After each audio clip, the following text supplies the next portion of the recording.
Hey, what is up, YouTube and all you Rush fans out there? We are back with another request. It's a PayPal request for Miss Chuck. And the note here, okay, time for some more Rush, if you don't mind. No, I don't mind, Miss Chuck. Where's my thing? And here it is, live in Dallas 2013. Some of Geddy's best bass. Alex has some killer riffs, and there's a drum solo in the middle. And it's well filmed. It's kind of, I was going to say that's kind of the trifecta, but what is it when it's four things? So the trifecta would be Geddy's bass killing, Alex riffing out, and a drum solo. But it's also well filmed. So what do we call it when it's four good things? If you are a Rush fan and you are new to my channel, you can check out my Rush playlist. And you'll see in there, especially if you go back to the first reaction, that was the first time I had ever heard Rush in my life. Believe it or not, Rush, as I've said many a time on the channel, not a band in New Zealand, not popular at all here.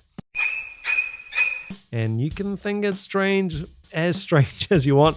Not all bands make it to all countries. It's just the way it is. Rush did not make it here, but I'm really glad to be discovering them now. Without further ado, where's my thing? And here it is, live in Dallas 2013. Okay, let's check it out.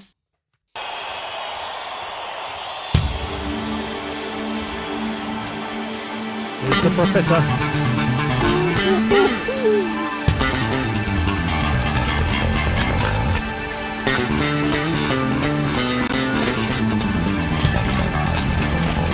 Who's launching the synth?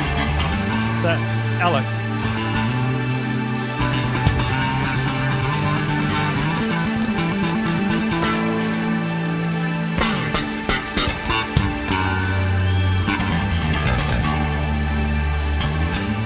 Three virtuosos. That's all we got.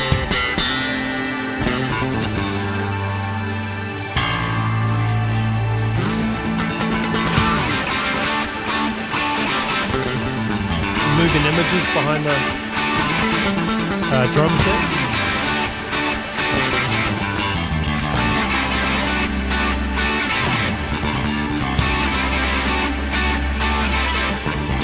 Fender Jazz. I know a lot of non-drummers watch this channel as well. If you're a bassist out there and you're a Rush fan, I bet you went out and bought a Fender Jazz after seeing this. Or after seeing Geddy for the first time. I don't know if you used a Fender Jazz the whole way through. Hit me in the comments. Did you buy a Fender Jazz inspired by Geddy Lee? And this is my type of bass solo. Melodic. Not just slap, slap, slap, pop, pop, pop. Melodic. We've got melody. I like it. Space. Musicality.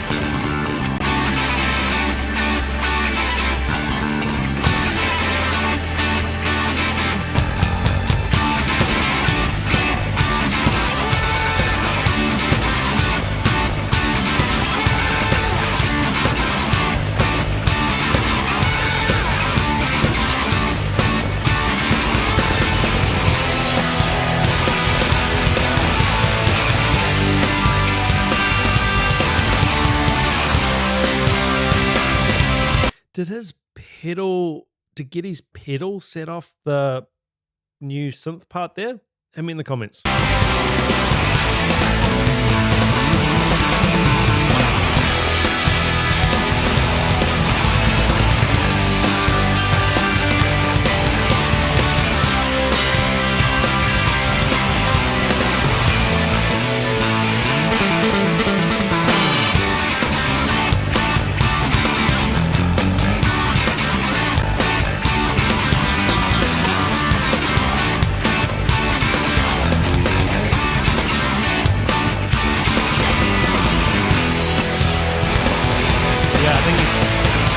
I think he's hitting the pedal to set that off.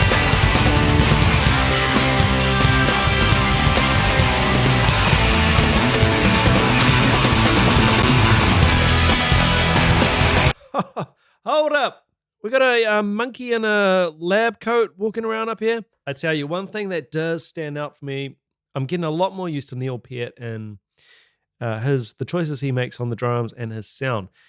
What really stands out to me is how much intonation he achieves on the kit. Every note is there for a reason. Very specific and a lot of definition in the sound. It's not a muddy or thuddy sound at all. It's just very defined. Plenty of intonation, and just you can hear. He'd be a great guy to transcribe because you can just clearly hear every single note. Very, very clean.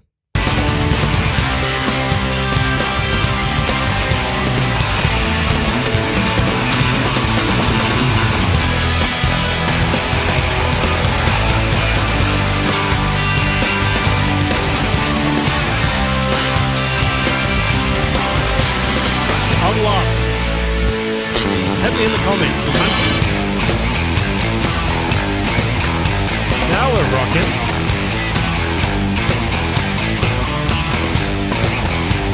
A little bit of odd time in there just to throw you off.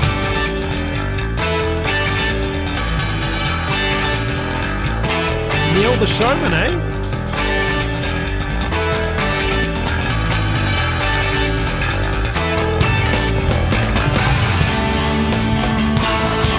So it's interesting. This bit here, we've just gone into quite a jazzy sounding part.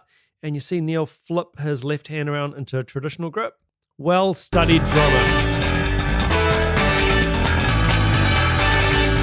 There's jazz right pattern. Traditional.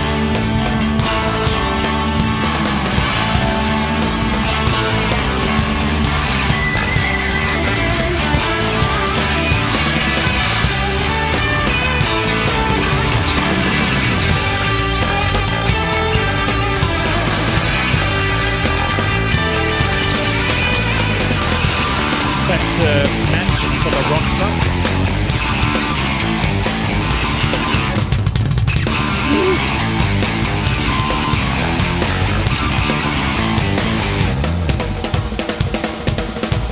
Oh, here we go.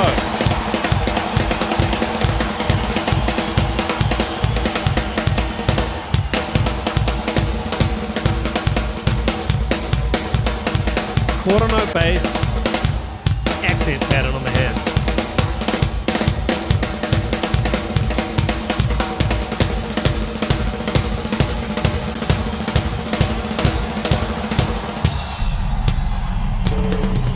Turn the snare off there, I think. Yeah.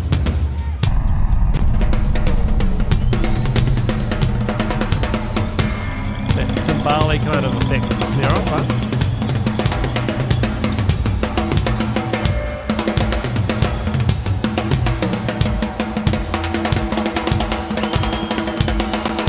Real timbale sound here.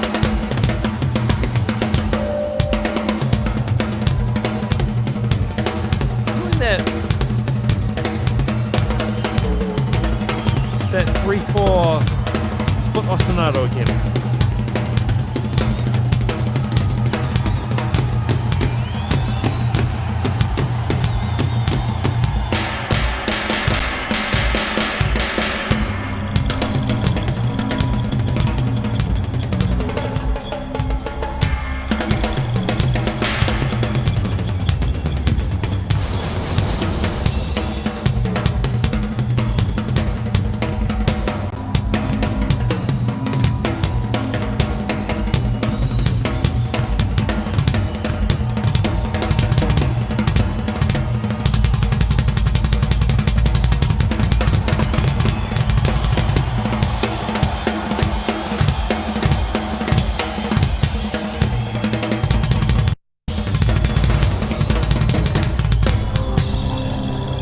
Snare back on. So flick that on there. Double stroke roll, beautiful. Smooth.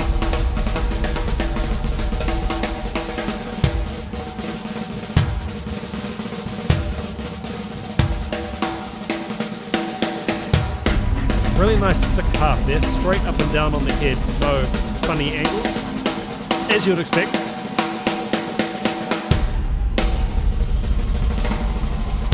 This guy's done his bad work. He's done his bad work.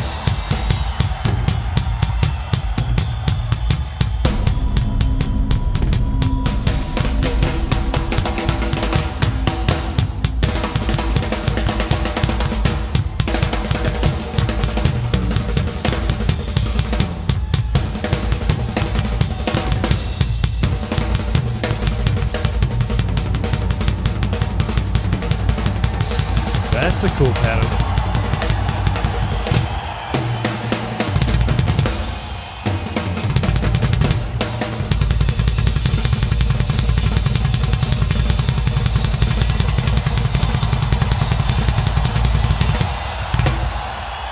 Oh no, stop it.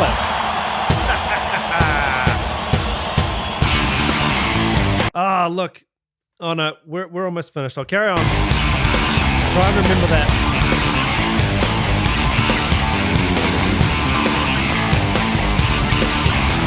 All odd time here, isn't there?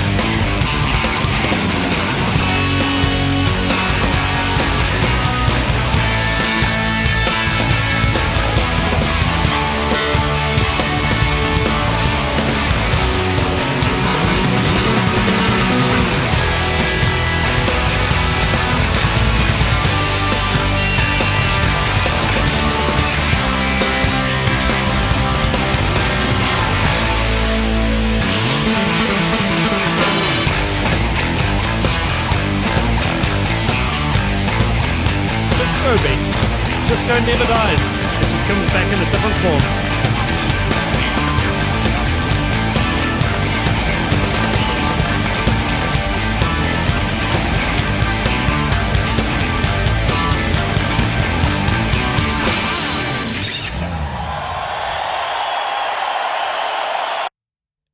One of the questions I get often as a drum teacher is, I want to play a drum solo, teach me a drum solo, or that kind of thing. Something to do with flashy stuff and drum solos.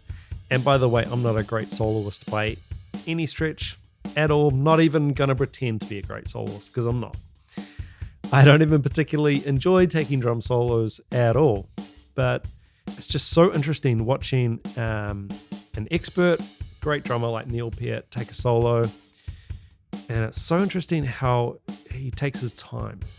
He takes time to set up the solo. Turning off the snare is massive, because that just allows you a completely different sound palette.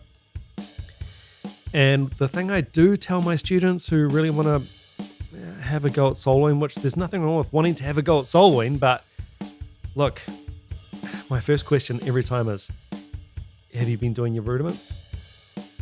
No. Well, look, you're going to have a hard time soloing if you haven't at least put some time in your hands, because what are you going to play? It's not like I can just teach you a lick and then you're just going to be able to do it. You need background, a history, study. That solo was basically, large parts of it were made up of singles and doubles. Singles and doubles are what you learn at your first drum lesson. It's just the way he's playing them. And then accents, then he was orchestrating it around the kit. Sure, absolutely. I'm not trying to belittle the solo. I'm just trying to say he's using the fundamentals. He's using rudiments to create a drum solo, and clearly a massive background of fundamentals and rudiments, which means your solo is just going to sound better and better. The better your fundamentals are, the better everything's going to sound, including solos. And I do accept it's hard when you start out on the drums. It is hard to see, these singles, right, left, double. How's that going to take me to a solo? But it does. You just have to, it's like veggies. You just got to eat them day after day, and eventually you'll get strong.